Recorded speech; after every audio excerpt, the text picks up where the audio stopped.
کرتا ہے، وہ اللہ کا شکر ادا کرتا ہے اور اسے اس کی اچھی تربیت کرنے کی تلقین کی گئی ہے۔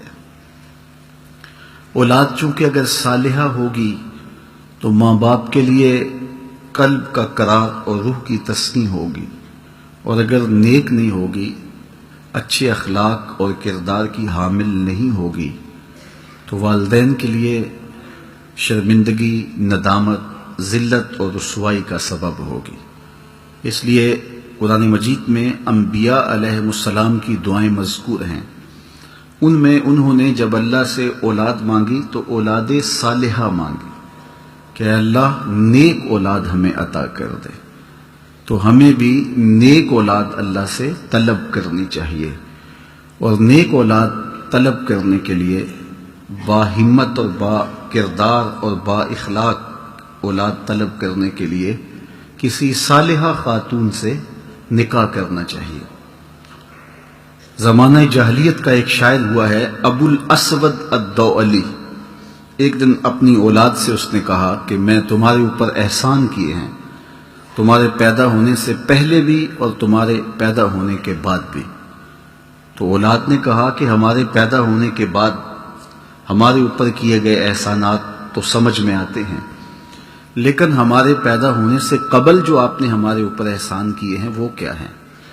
تو ابو الاسود کہنے لگا کہ میں شاعر تھا اور میری آرزو تھی کہ میں خوبصورت ترین خاتون سے نکاح کروں، لیکن جب میں بیوی کی تلاش میں نکلا تو میں نے یہ فیصلہ کیا کہ میں اپنے بچوں کے لیے بہترین ماں تلاش کروں گا، تو میں نے اپنے جذبات کی قربانی دے کر کے آپ کے لیے بہترین ماں تلاش کی جو حسب و نسب میں، شرافت میں اور اخلاق میں بہتر تھی۔ اس لیے یہ میرا وہ احسان ہے جو تمہارے پیدا ہونے سے پہلے میں نے تمہارے اوپر کیا ہے۔ آپ نے وہ واقعہ تو بارہا سنا ہے کہ حضرت عمر رضی اللہ تعالیٰ عنہ راتوں کو گشت کیا کرتے تھے، تو ایک دن ایک جھونپڑے کے قریب سے گزرے، ایک گھر کے پاس سے گزرے، تو اندر سے آواز آ رہی تھی کہ بیٹی آج جانور نے دودھ کم دیا ہے تو تھوڑا سا پانی ملا لو۔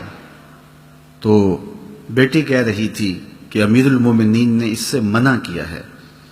تو ماں بولی کہ امیر المومنین کون سے دیکھ رہے ہیں؟ تو بیٹی نے کہا امیر المومنین تو نہیں دیکھ رہے، امیر المومنین کا رب تو دیکھ رہا ہے۔ تو حضرت عمر رضی اللہ تعالیٰ عنہ نے جب سنا تو بہت متاثر ہوئے، اور پھر اپنے بیٹے کے لیے اس لڑکی کا رشتہ طلب کیا، اور پھر جب نکاح ہوا تو اللہ نے حضرت عمر رضی اللہ تعالیٰ عنہ کے بیٹے کو اس بچی سے ایک بیٹی عطا کی، پھر اس بیٹی سے اللہ نے ایک بیٹا دیا جسے دنیا عمر بن عبدالعزیز کے نام سے جانتی ہے۔ اس لیے اگر ماں صالحہ ہوگی تو پھر اولاد بھی نیک ہوگی۔ تو اچھی ماں کا انتخاب یہ وہ عمل ہے جو ایک صالح اولاد کے حصول کے لیے کوئی شخص کر سکتا ہے۔ اس طرح اچھی مائیں اچھی اولاد کی تربیت کی ضمانت ہوتی ہیں۔ حضرت خواجہ قطب الدین بختیار کاکی علیہ رحمہ جب درس گاہ میں داخل ہوتے ہیں حفظ قرآن کے لیے، تو استاد پڑھاتا ہے تو پورا پارہ پڑھ لیتے ہیں، پھر دوسرے پارے کی شروعات ہوتی ہیں تو زبانی پارہ سنا دیتے ہیں، یہاں تک کہ 14 پارے زبانی سنا دیتے ہیں۔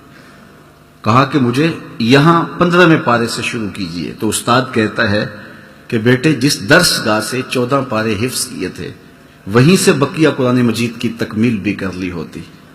تو فرمایا کہ میری ماں صرف 14 پاروں کی حافظہ تھی، اور صبح جب اٹھتی تھی تو قرآن مجید کی تلاوت شروع کر دیتی تھی، جب تک 14 پاروں کی تلاوت نہیں کرتی تھی اس وقت تک جو ہے وہ کوئی اور وظیفہ نہیں پڑھتی تھی۔ یہ مجھے 14 پارے ماں کی آغوش میں یاد ہو گئے۔